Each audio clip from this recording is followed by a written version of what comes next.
Early morning, June 6, 1944. Private Carlton W. Barrett plunged into the neck-deep freezing waters off Omaha Beach, Normandy. At just 5 feet 4 inches tall and 125 pounds, he was perhaps the smallest man in the 18th Infantry Regiment of the 1st Infantry Division. Yet on this morning, as German machine gun fire ripped through the air and mortar shells exploded around him, Barrett would prove that heroism has nothing to do with physical size. He was part of a 3-man reconnaissance team, the smallest unit the Big Red One would land that day. Their mission, to determine assembly areas for the regiment scheduled to arrive at noon. But when Barrett's landing craft dropped its ramp, he didn't step onto a secured beachhead. He stepped into hell. The Atlantic Wall had not been pulverized as intelligence promised. German defenders poured devastating fire onto the beach. Men were dying in the water, tangled in obstacles, drowning under the weight of their equipment.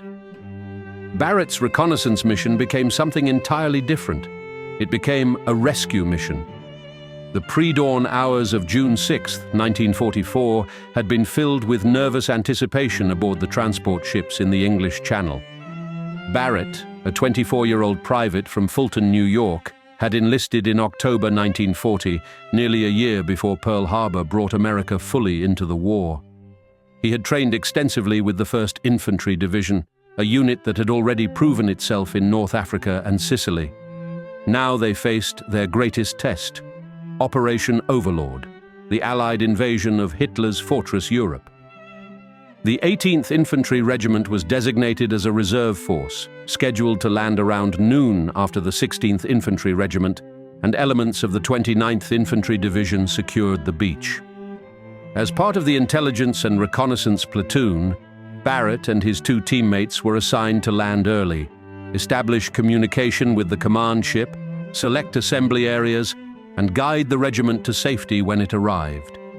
It was a critical mission requiring men who could think clearly under pressure.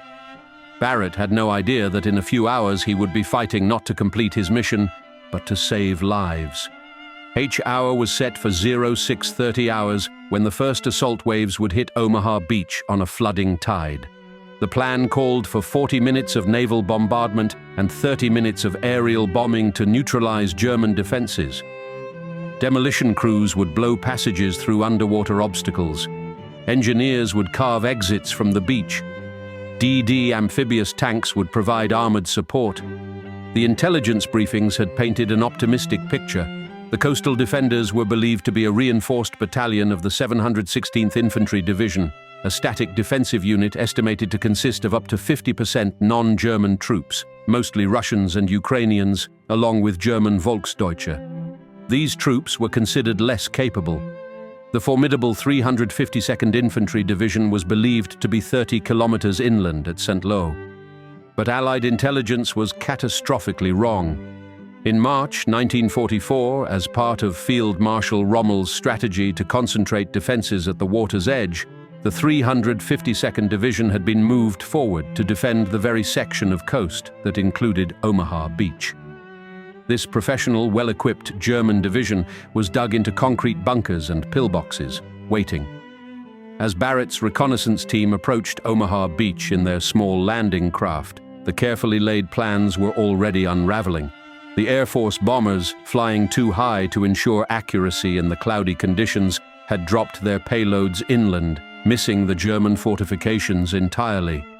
The naval bombardment, while impressive, had done little damage to the massive concrete emplacements that housed German artillery and machine guns. The rockets that were supposed to pulverize the defenses had missed their targets.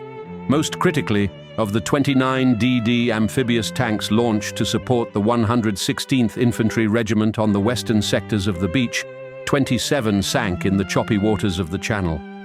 Only 2 made it to shore. The underwater obstacles remained largely intact. The carefully planned assault was turning into a disaster before the first man touched French soil.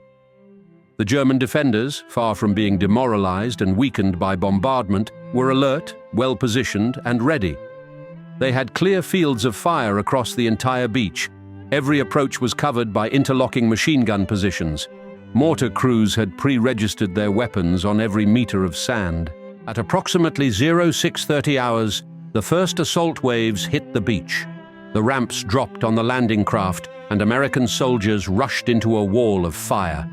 German MG-42 machine guns, capable of firing up to 1,200 rounds per minute, swept the beach methodically. Mortar shells rained down with terrifying accuracy. Artillery fire from the heights above added to the carnage. Men were hit before they left the landing craft. Others made it a few steps before being cut down. Some, weighted by 60 pounds of equipment, stepped into deeper water than expected and drowned. The beach rapidly became a killing ground. Bodies floated in the surf. The wounded cried for help. Landing craft, trying to navigate through the obstacles, struck mines and exploded. Tanks that made it ashore were quickly knocked out by German anti-tank guns. By 0700 hours, the situation was critical. Companies that should have been advancing inland were pinned down at the water's edge, sheltering behind beach obstacles or in the shallow cover of a narrow shingle bank. Officers and NCOs were among the first casualties, leaving junior soldiers to make life-or-death decisions on their own. It was into this chaos that Private Carlton Barrett arrived. His landing craft navigated through a hellscape of burning vehicles, shattered equipment, and bodies. As the ramp dropped, Barrett was forced to wade ashore through neck-deep water. The cold Atlantic soaked through his uniform instantly. The weight of his equipment pulled at him. German machine gun fire kicked up geysers of water all around. The distinctive crack of rifle bullets split the air. Mortar shells exploded on the beach and in the water, sending up columns of spray and shrapnel. Barrett later said that reaching the beach was like walking through a steel curtain. Bullets seemed to come from everywhere. The noise was deafening. The rattle of machine guns, the crump of mortars, the screams of wounded men, the shouts of officers trying to maintain control, the roar of naval guns from ships offshore, the smell of cordite mixed with salt spray and blood. Barrett made it to the beach and took stock of his surroundings. Nothing was as planned. This was not a secured beachhead. This was a massacre. And everywhere he looked, men needed help. Private Barrett's official mission as a reconnaissance team member became secondary in an instant. His new mission was brutally simple: save as many lives as possible. He saw men struggling in the water, wounded and unable to make it to shore. He saw soldiers tangled in the underwater obstacles, German-placed stakes and hedgehogs designed to rip the bottoms out of landing craft. Some men, hit by enemy fire, had fallen into the water and were drowning.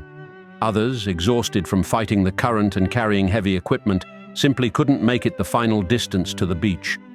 Without hesitation, Barrett turned around and waded back into the surf.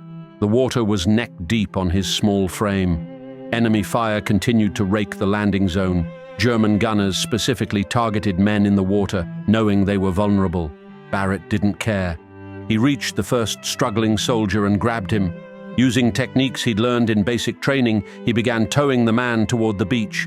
It was exhausting work. The soldier was dead weight, possibly wounded, definitely waterlogged. Barrett's feet slipped on the sandy bottom. Waves pushed against him. But he persevered, reaching the beach and pulling the man to relative safety. Then Private Barrett went back. Again and again he returned to the surf. Each trip was a roll of the dice. German machine gunners on the bluffs above had clear sight lines to the water. MG-42 positions in concrete bunkers were specifically sited to create interlocking fields of fire across the beach and the surf zone. Every time Barrett entered the water, he was completely exposed. There was no cover, no concealment. Just the small target of one man, moving with fierce determination through neck-deep water towards soldiers who would die without his help. The official Medal of Honor citation would later state he returned to the surf again and again to assist his floundering comrades and save them from drowning. Those dry official words cannot capture the reality of what Barrett did. Each rescue meant wading through water while machine gun bullets snapped overhead and plunged into the sea around him. Each rescue meant fighting the Atlantic current while towing or carrying a soldier who might weigh nearly twice what Barrett weighed. Each rescue meant ignoring his own exhaustion, his own fear, his own very real chance of being killed at any moment. As the morning progressed, the situation on Omaha Beach remained desperate. By 0800 hours, the initial assault waves were still pinned down. Follow-on units were landing into the same maelstrom of fire. The beach was becoming congested with men, vehicles, and equipment, all jammed into a narrow strip between the water and the seawall or shingle bank. German artillery observers on the heights above called down accurate fire on any concentration of troops or vehicles. The tide was rising, reducing the available beach space and covering the obstacles, making them invisible death traps for incoming landing craft. Aboard the USS Augusta, General Omar Bradley, commander of the U.S. First Army, was receiving fragmentary and alarming reports. He seriously considered abandoning Omaha Beach and diverting follow-on waves to Utah Beach or to the British landing areas. The assault was on the verge of catastrophic failure, but on the beach itself, individual acts of courage were beginning to turn the tide.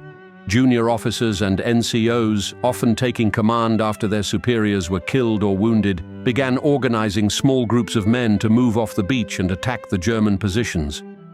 Private Barrett's heroism extended beyond his repeated rescues in the surf. By mid-morning, an evacuation boat had been positioned offshore to collect casualties. The wounded needed to be moved from the beach to this vessel, which meant carrying them through the water and the ongoing enemy fire. Barrett took on this mission as well.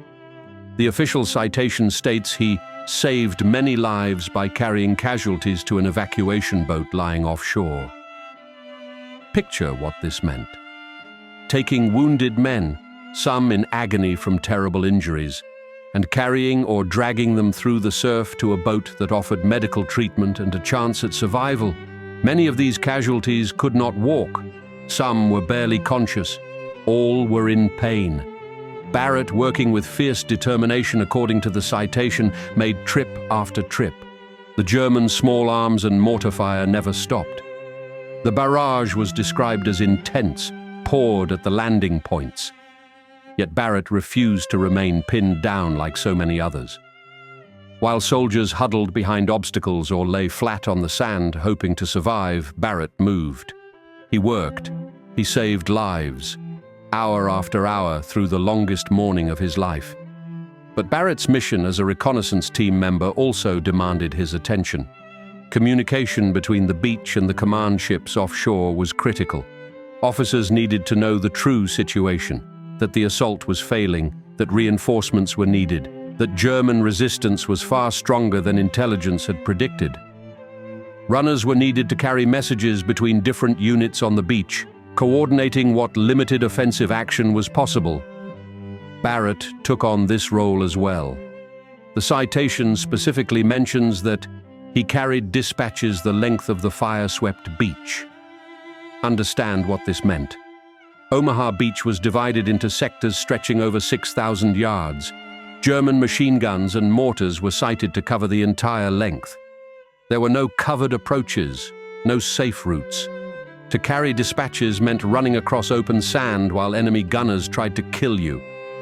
It meant crossing the beach laterally, perpendicular to the defensive positions, giving multiple German strongpoints an opportunity to engage you. Barrett did this repeatedly.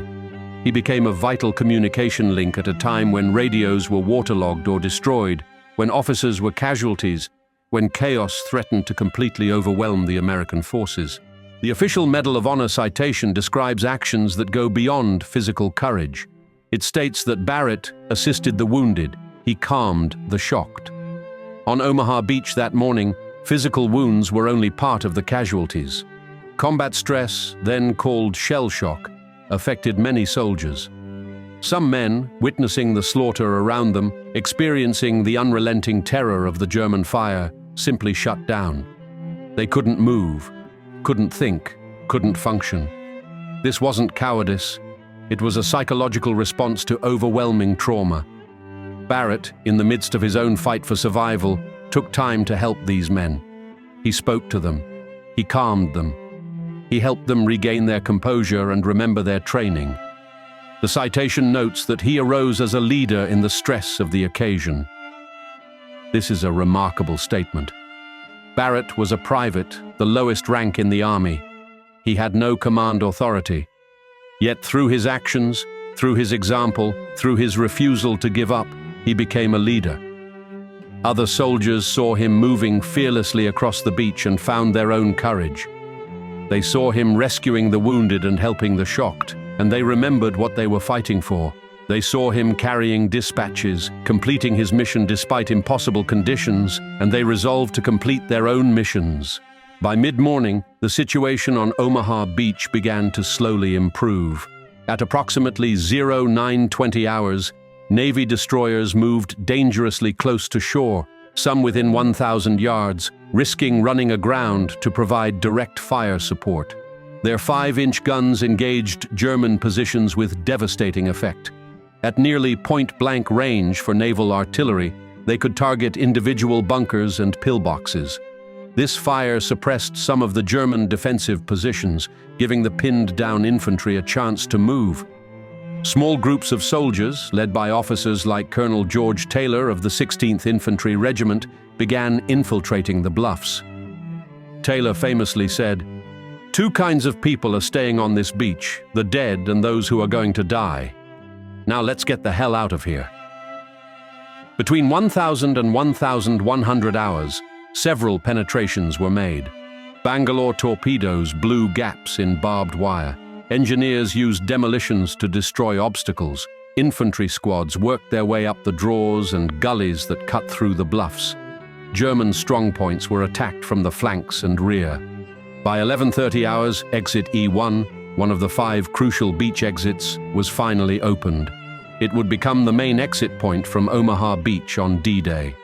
The 18th Infantry Regiment, Barrett's unit, was supposed to land around noon after the beach was secured. Instead, they landed into ongoing combat. At 09:50 hours, Major General Clarence Hubner, commanding the 1st Infantry Division, ordered the 18th Infantry to land at Easy Red Sector to reinforce the decimated 16th Infantry Regiment. The 2nd Battalion began landing at approximately 1000 hours, 30 minutes late, after a difficult passage through congestion offshore. They encountered intense enemy fire and dangerous obstacles. 22 LCVPs, 2 LCI landing craft and 4 LCTs were lost to mines and German fire during the 18th Infantry's landing.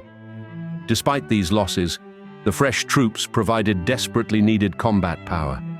The 2nd Battalion, supported by tank and naval gunfire, attacked the last strongpoint defending the E1 draw. By 11:30 hours, this position surrendered.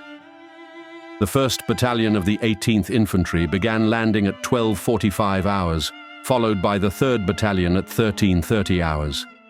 Throughout these landings, enemy fire continued to rake the beaches. Private Barrett continued his work, helping the newly arrived troops, rescuing more wounded, and maintaining his role as a messenger and leader through example. Sometime during the long hours of that morning and early afternoon, Private Barrett was wounded. The exact timing is unclear from historical records, but what is certain is that he sustained injuries that would require his eventual evacuation from the beach. One account mentions that a blast shattered bones in one of his feet.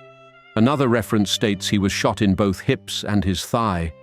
What is absolutely clear is that Barrett continued his heroic actions even after being wounded. The official citation states that he continued his work during a period of many hours, and it emphasizes his constant risk to his life. This strongly suggests that he fought through his wounds, refusing to stop until he physically could not continue.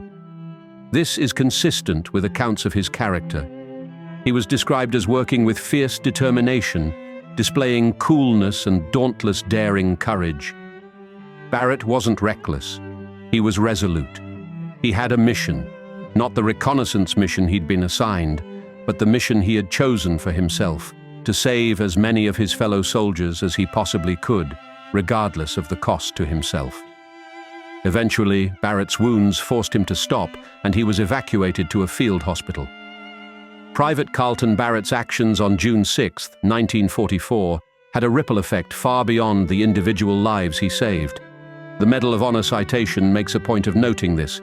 His coolness and his dauntless daring courage while constantly risking his life during a period of many hours had an inestimable effect on his comrades and is in keeping with the highest traditions of the U.S. Army.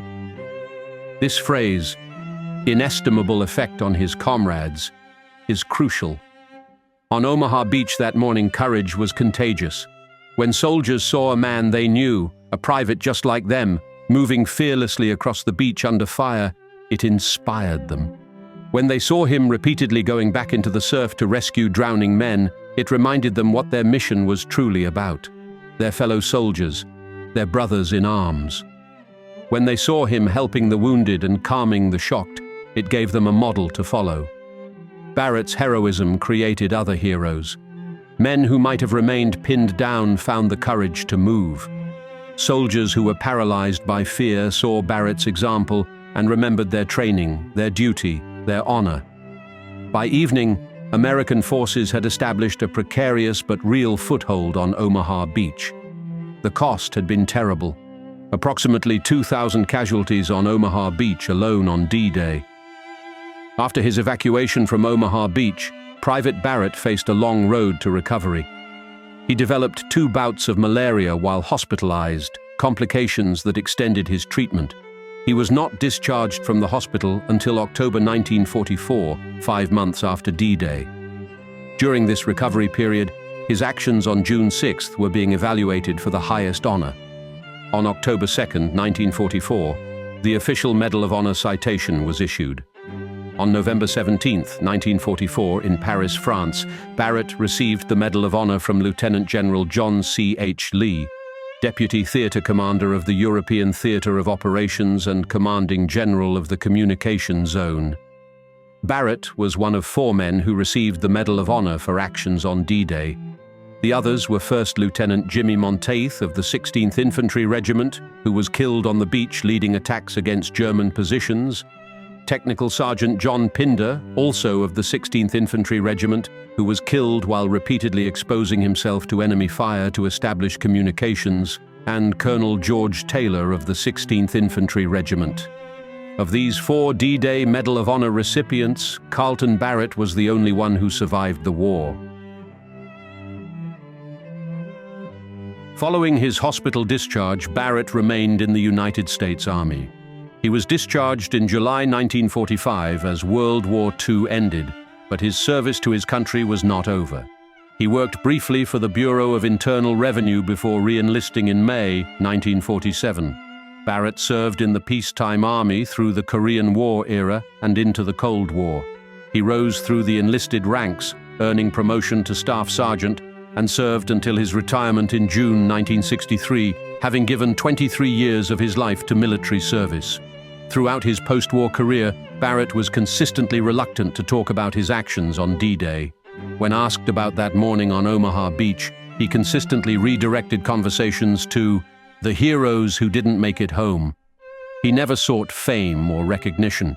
His hometown of Fulton, New York, knew about his Medal of Honor, but Barrett lived quietly, without fanfare. After his retirement from the Army, he moved to California to spend time with his wife and 2 daughters. He worked, raised his family, and lived as a private citizen. The horrors of Omaha Beach, the screams of wounded men, the chaos and terror of that longest morning, these were things he carried privately. Carlton W. Barrett died on May 3, 1986, at the age of 66, in Yountville, California. He was buried at Chapel of the Chimes Cemetery in Napa, California. For many years after his death, Barrett remained largely forgotten outside of military history circles. His Medal of Honor was donated to the 1st Division Museum at Cantigny in Wheaton, Illinois, where it is preserved alongside other artifacts from the Big Red One's distinguished history. But in recent years, there has been a resurgence of interest in Barrett's story. In his hometown of Fulton, New York, teacher Bill Cahill has worked tirelessly since 2015 to bring attention to Barrett's heroism. Cahill has had students write essays about Barrett, which are read at Memorial Day and Veterans Day events. In 2008, even before Cahill's efforts, Kevin Noto, an 8th grader from Denver's Challenge School, won a middle school prize in an essay contest sponsored by the Congressional Medal of Honor Society. He chose Barrett as one of his heroes, writing, "The younger generation knows little about the Medal of Honor. While teaching our history, it is important to not just relate facts, but to share the stories of our human courage and sacrifice." Today, the city of Fulton, New York, has designated June 6th as Carlton W. Barrett Day, honoring their local hero and teaching students about the sacrifices made during World War II.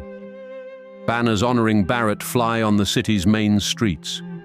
There are ongoing discussions about naming a school after him or erecting a permanent memorial. These efforts ensure that future generations will know his story. Carlton Barrett's heroism on Omaha Beach embodies the best of American military tradition. He was not an officer. He held no position of authority. He was a private, one among millions who served. Yet when the moment came, when his fellow soldiers needed him, he acted with extraordinary courage, compassion, and selflessness. He didn't seek glory or medals. He sought to save lives. He saw drowning men and pulled them from the surf. He saw wounded men and carried them to safety. He saw shocked and paralyzed men and calmed them. He saw chaos and became a leader. His actions that day, his coolness under fire, his dauntless courage during those many terrible hours remind us what true heroism looks like. Not headlines or glory, but simple, fierce determination to help others, regardless of the cost. Private Carlton W. Barrett, Medal of Honor recipient, hero of Omaha Beach. We will remember.